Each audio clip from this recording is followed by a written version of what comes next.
So they're more or less like the middleman between the Jews and the Greeks. The priestly class at Jerusalem had grown rich upon the offerings of the people. The state was ruled by an aristocracy of the great families under the presidency of the high priest. Conceive the position of a young man of one of these families with the ordinary ambitions of a young man to make a glittering figure and ample means at his disposal. Think with what power the lively world of festivals and pomps, which lay so near at hand, led him but descend from his grey hills into one of those Philistine cities below, would appeal to him. How insensibly the estimates of things, the canons of public opinion, which prevailed in the Hellenistic world, would urge him to show what he could do. The poor man who tilled his field outside the walls of Jerusalem, the artisan who plied his trade in the whole city, there might be for these small temptation to forsake the law of their God. It was otherwise with the rich, with those who dwelt at ease in Zion, whose wider outlook upon the world suggested ambitions which their money brought within their grasp. Even at the courts of kings, there was a prospect for a young Jew with wealth and brains. We have no connected history of the Jewish community in the days before Judas and Maccabeus, but in place of it we have the popular stories which are preserved by Josephus as throwing a lustre upon his people, and which celebrate the social successes of rich young Jews at the court of King Ptolemy. In these stories, the Jewish people preserved a memory of that family which, in the days of Ptolemaic rule, held Jerusalem spellbound by their wealth and pride, the sons of Tobiah. Do you think of the little state whose God was the Lord, shining as a light amid heathen darkness? The author states here he was afraid that there would have been a great deal to disappoint you in Jerusalem. The high priest of those days, the story opens by telling us, was a man whose one real concern was money. According to the practices of the realm, the tribute of the Jewish state to the Egyptian government was paid in a lump sum of 20 silver talents annually by the high priest. Under the reign of this high priest, the payment fell into arrear. The Ptolemaic court threatened to turn Jerusalem into a military colony, but the high priest did not much care what happened to Jerusalem or the Jews, so long as he might keep his money. Of course, the description of this villainous old man leads up to the introduction of the hero of the story. He is the son of the high priest's sister, and on his father's side of the house of Tobiah, a young man called Joseph, highly esteemed by the people for seriousness, prudence, and righteousness, obviously a character held up for our admiration. When the alarm got abroad of what hung over the people, Joseph came forward. He told his uncle he certainly ought to go to the court to plead with the offended king. But the high priest's cynical indifference made all remonstrance hopeless. Then Joseph asked whether he might be sent himself as envoy, and when his uncle agreed readily enough, he at once set to work for the salvation of his people. He first of all laid himself out to give such an entertainment to the king's envoy that the man went back to Alexandria loud in his praises. Then Joseph went down himself into Egypt with a train of animals carrying splendid raiment and silver plate and money to the amount of some 20,000 drachmas, which he had borrowed from his friends. It was at the moment when many of the principal men of Syria and Phoenicia, from that part of Syria, you understand, subject to King Ptolemy, were going up to Alexandria to bid for the right of farming the provincial taxes for the ensuing year. These rights were sold by the common custom of antiquity to the highest bidder. The tax farmer contracted to pay a certain sum down to the government and then kept for himself whatever he could raise from the taxes over and above it. Joseph maintained a very humble appearance as he journeyed with these grandees. He allowed them to make merry over his poverty. They did not know what the bales upon his animals' backs contained. In Egypt, he at once sought the king and was introduced with enthusiasm by the late envoy to Jerusalem. The Jewish story now depicts proudly the terms of jovial familiarity on which Joseph associated with royalty. When the day came for the auction of the taxes, Joseph undertook to farm the taxes for the whole province at a figure double that bid by the magnates, whom he roundly accused of having made a ring to defraud the government. The king inquired of Joseph whom he could name as his guarantors for so later some, and Joseph immediately named the king and queen themselves. Ptolemy was quite overcome by this sally of wit. He thought Joseph the most delightful young man. The tender was accepted, meaning his, what would that be, his coin, his amount that he had. Then came days of horror for the cities of southern Syria. The harrying of the Gentiles, or the foreigners, non-Jews, by those of the chosen people is another motive to which the Jewish popular stories of those times continually recur. Joseph was authorized by the king to enforce his demands by a band of 2,000 soldiers, and he had the cities at his mercy. At Ascalon, when his demands were opposed, he executed the 20 chief men of the city out of hand. He acted in the same drastic way at Scythopolis. The other cities in terror paid all he asked. This young man, so shining an example of seriousness, prudence, and righteousness, grew very rich. But in his wealth he did not forget to go on paying court to the king and queen of Egypt, and everyone who had influence at court were kept in good humour by an unfailing stream of well-placed gifts. For 22 years, the story says, was that 22 years? Joseph went on growing rich at the expense of the province, or was at the expense of the peoples. Sometimes the figure of this assertive Jew might be seen at the royal feasts in Alexandria. Once when he was there with his brother Ptolemaeus, a dancing girl of the king's awoke his passion, and he begged his brother to help him to compass his desires. But here Ptolemaeus had a conscience. The law forbade a liaison with a Gentile or a non-Jew.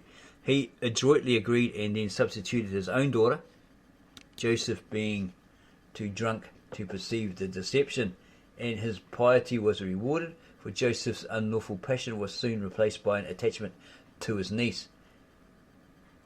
He's talking about this other guy's niece, not his niece, a true-born Jewess. She was the mother of his son, Hyrcanus, who now becomes himself the leading character of the story. We'll just go back there and check that. Okay, Ptolemaeus. Joseph wants this non-Jew, right? But this guy gets him drunk, and then he encourages his basically he throws his niece at him, and then he gets with her, and maybe she becomes a son. She brings him this son called Hyrcanus. I'm not too sure. We need not pursue the fortunes of Hyrcanus. His feats are of the same sort as his father's, and again the qualities of the hero are his audacity of resource in pushing his way at the Egyptian court, his eclipsing of the Gentile courtiers by the astounding scale of his expenditure, the easy familiarity he uses towards the king. In the end, we are told Hyrcanus quarrelled with his half-brothers, the sons of Joseph, by another wife, and was driven from Jerusalem. He then set up for himself as a petty chieftain in the hills beyond Jordan. The wonderful stronghold which Josephus describes as his dwelling, consisting in part of passages hewn out of the living rock, is a real place. It remains at a place called Arak el-Emir, can be seen by travellers today. Hyrcanus committed suicide when the cause of Antiochus Epiphanes prevailed in Syria, or was dominant in Syria. These stories of Joseph and Hyrcanus are not history. Many of the details that Josephus gives them are quite irreconcilable with the facts of history. But they do in some sort reflect real events of the days of Ptolemaic ascendancy in Palestine. The author thinks you may take as certain. Whatever the proportion of history and romance may be in their composition, they help us to understand what is so much more important than the sort of facts contained in a historical handbook. They retain for us something of the spirit and complexion of the days when sons of Tobiah were great in Jerusalem. Perhaps the Ptolemaic court was never subjugated by the free ears and blunt jest of a gilded Jew, quite as the stories represent, but a light is thrown upon the estimates of things, upon the ambitions and the manners which prevailed in the Jewish aristocracy. In that respect, the author thinks you will feel their pictures, or thought their pictures. In that respect, the author thought you would feel the picture has a dreadful verisimilitude. The repulsive faces of Joseph and Hyrcanus seem to have looked out upon us elsewhere. Fortunately, the Jewish people did not consist of only its rich men. There were other elements in the community to whom the sons of Tobiah were as great an abhorrence as they might be to any of us. It is not through these stories alone that we can look into that world of pre-Maccabean Jerusalem. In the early years of the 2nd century BC, a book was put forth in the Old Hebrew tongue, which we can still read, some of it in the lately rediscovered original, and some only in a Greek translation made by the author's grandson. It is familiar to you by name as the book called Ecclesiasticus. The author of this book, Yeshua ben Sirach, or as the Greek version transcribes his name, Jesus the son of Sirach. Different kind of Jesus, right? Quite a popular name in those days. Maybe after Jesus or prior to Jesus. Belonged to the class of people called wise men, hakamim, or scribes, sofirim. It is in their circles that what is called the wisdom literature was cultivated, the literature of which we have examples in Proverbs, Job, Ecclesiastes, and the book before us. But we do not know nearly as much about these schools of wise men as we should like to know. For instance, in what form they existed in the days of Isaiah and the old prophets. At the time of Ben Sirach, a teacher would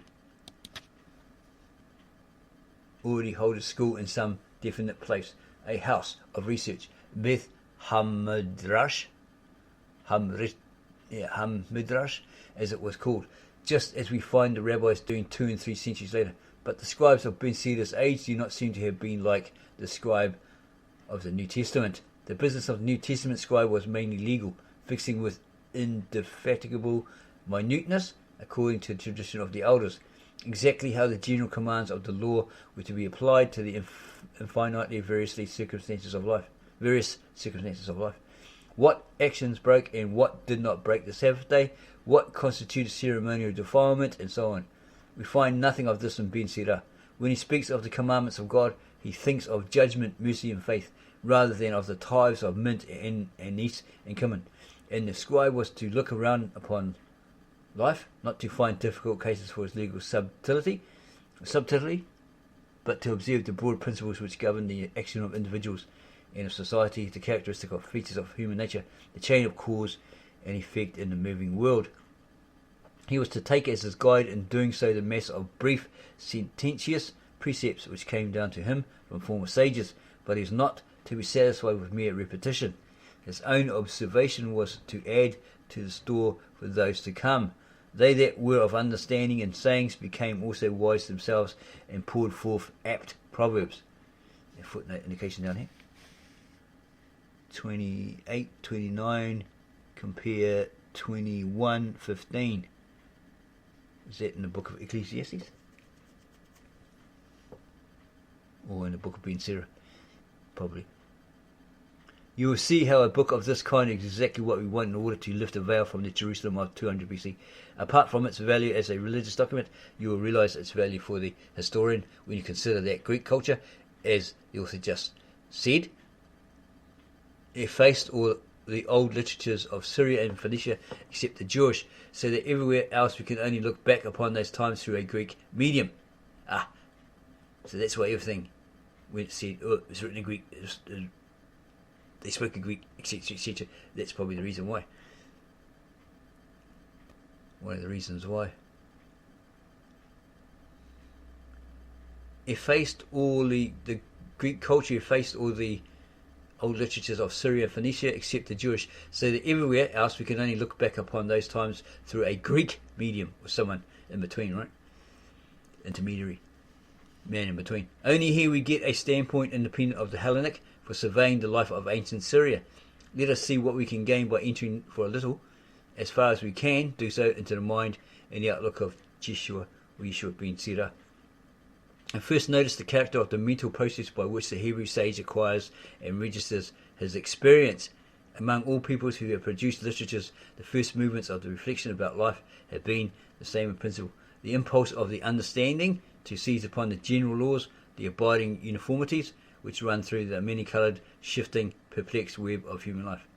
These general laws once grasped, a man can choose his way with better security, and it is not so much the scientific impulse to understand for the sake of understanding, as the need to get clues, CLEWUS, of practical utility for the maze of life, which urges the primitive sage. Each uniformity as it strikes him, he declares in the way by which the truth can best bite into the apprehension of the community, be remembered and handed on. His utterance must be brief, telling, and if possible rhythmical. That is to say, he is the maker of proverbs, or wise sayings, for to be brief and telling is of the essence of the proverb, or proverb. These wise utterances, right? Or verbalizations, put it that way. And it tends to have some rhythm or jingling sound. You see, the primitive sage is really a sort of poet rather than a sort of philosopher. Like the poet, he delivers his thought with an oracular authority, like he's like a seer, right?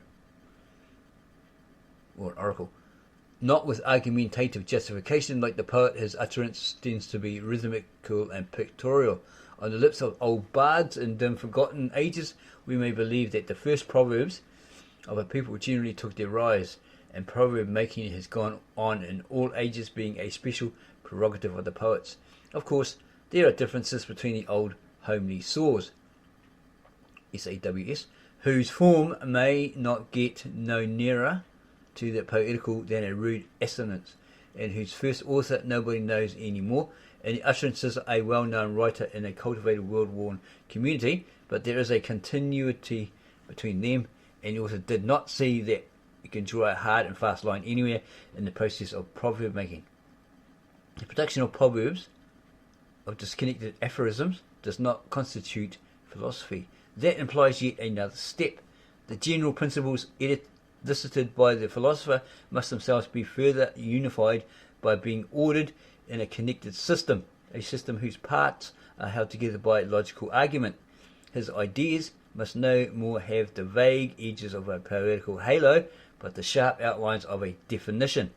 This step was never made by the Jews till Greek influence had done its work upon them. There is no philosophy, properly speaking, in the Old Testament, though there is the material for a great deal of philosophy. For the purposes of the revelation God had to make in the books of the Old Testament, the forms of poetry and proverb were enough. In fact, Hebrew as a living language was altogether unadapted for philosophy. Its simple, unpliable structure, which means it wasn't flexible, which makes it so perfect an organ for solemn enunciation and majestic prophecy, unfits it to be the vehicle of complex reasoning. These considerations help us to class the productions of the Hebrew wise men according to their real affinities. Yeshua ben Sirah was content to go on working on the old traditional lines. He was no great original genius, no plower of strange deeps, but that in a way increases his value to us. It makes him a better index of the mental habit, the circle of ideas, which marked the solid central law-abiding mass of the citizens of Jerusalem.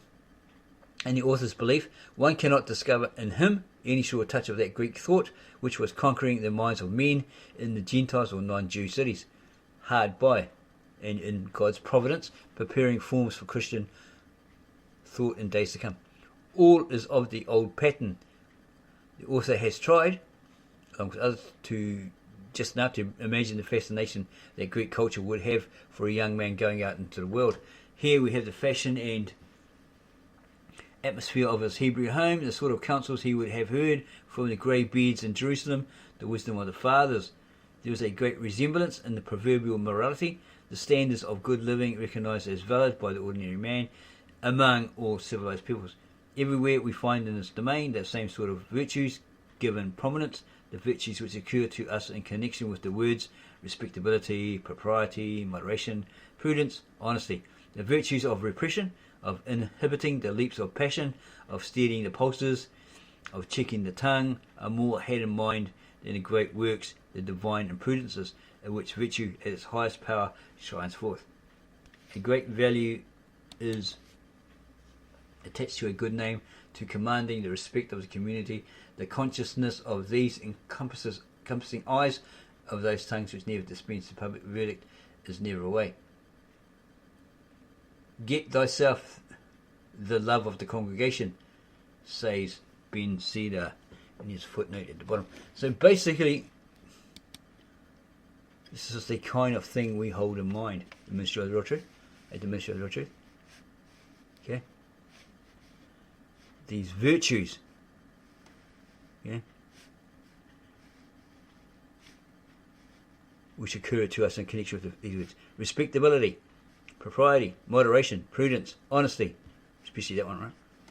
The virtues are repression, inhibit the leaps of passion, steadying of the pulses, checking the tongue, controlling your mouth. Sometimes we do lose it because we're naturally human, aren't we? But it's tongue-in-cheek sort of thing. It's, we have our way. Okay, people don't really understand it.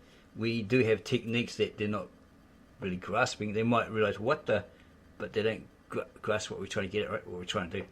Okay. That's not that important, right? Okay, so it's mainly these things, right?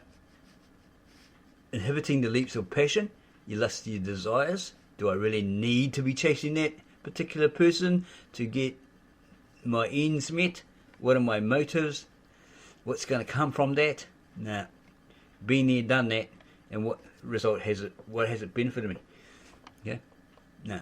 Looking at other people's examples, well, they're doing basically the same thing, and look at the end result, the reward of the consequences. Okay. And so, other different genres, other different aspects, and etc. Okay. So, and so forth. Virtue at its highest power shines forth. Attachment to a good name, to commanding respect of the community, the consciousness of those encompassing eyes, of those tongues which dispense the public verdict, is never away. Get thyself the love of the congregation. Okay, says Spencer. Incur not the condemnation of the assembly at the gate, and suffer not thyself to slip in the midst of the congregation. Yeah, in other words, be the real deal. Control all of those lust, desires, those sins, those temptations, etc. Okay, don't slip. There you go. Slip up in front of your people. When it comes to their attention, look what he did. We have to seize his church, take everything off him, kick him out, all that sort of stuff. That's what we're getting, that funny idea that's what, that's the consequences. His prosperity shall be made sure, he says, with a good man, and the congregation shall declare his righteousness. Okay? They've got to see it. They've got to feel it. It oozes out of you. Okay? Stop being a robot or a pretender or an actor, a role player. Be the real deal. It is of the same level of thought that the sage constantly reinforces their advice by considerations of profit and loss in the sphere of worldly good. In the spirit of our own proverb, that honesty is the best policy. This is the one we use here, right? Okay, that's one of our policies. We're not saying that we got it from this person, we just sort of thought it up, but maybe it was already out there, because nothing's new under the sun, right? There's always someone out there that said it before you, right? So honesty is the best policy. Okay, it's one of our policies. For instance, with regard to profligacy, he warns us, fall not into the power of thy appetite, lest it divide thy substance like a grazing ox. So it's like saying, control your lusts, your desires, your temptations, right? Especially those ones of the flesh, lest it consume thy body and root up thy fruit, and leave thee as a dry tree. Isn't that to do with scriptures? Doesn't that say that in scriptures? Right, strive, maybe Jesus said this, something like this, along these lines. Strive to be a tree that produces good fruit, or a vine that produces good fruit. Okay, because a tree that doesn't withers and dies. And what is it? Does it produce good fruit? No, it produces bad fruit. Okay, rotten fruit, and so forth. For a headstrong appetite destroyeth him that have gotten it, and maketh him a laughing stock to his enemies. You tried and tried and tried, and maybe you got some sort of, got something, but then it all dried up. You lost it all. Okay, no matter how much you tried, you couldn't keep it. Okay, you just think you're a fool, right? putting, say, like putting your money into a venture that they know it's a scam or whatever, it's going to go downhill. Seems all legit, but it's going to go downhill. They just know, right? They get that funny feeling, and it happens, and they say, "Told you so, told you." You didn't want to listen. Or again, as on miserliness, he that stinteth himself gathereth for another, and glutteth a stranger with his goods. There's none more evil than he that envieth himself, but the punishment for his ill doing he suffereth at his own hands. Okay, so if you're like Uncle Scrooge, you won't help anybody else out. Okay, see a guy on the street and he's like, want $1. Yeah, don't have to give him your money, because they're probably addicted to something and that's what they're collecting for. You might just give him a pie or something. He hasn't had a feed for a couple of days. Give him something to eat. You bought $120 worth of shopping. Surely you can give the guy a packet of chips. Something like that. Or go back and buy. There might be some couple of deals there, right? Packets of chips, 400 grams, 500 grams, or whatever, for I don't know, $1. Right? Yeah, grab this guy a couple of those and a drink or something.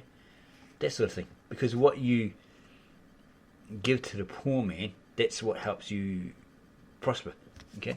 And if you're not like, well, I gave to this guy, a couple of guys said, I want this, I want it now. You just let it come back to you as a reward in its own time.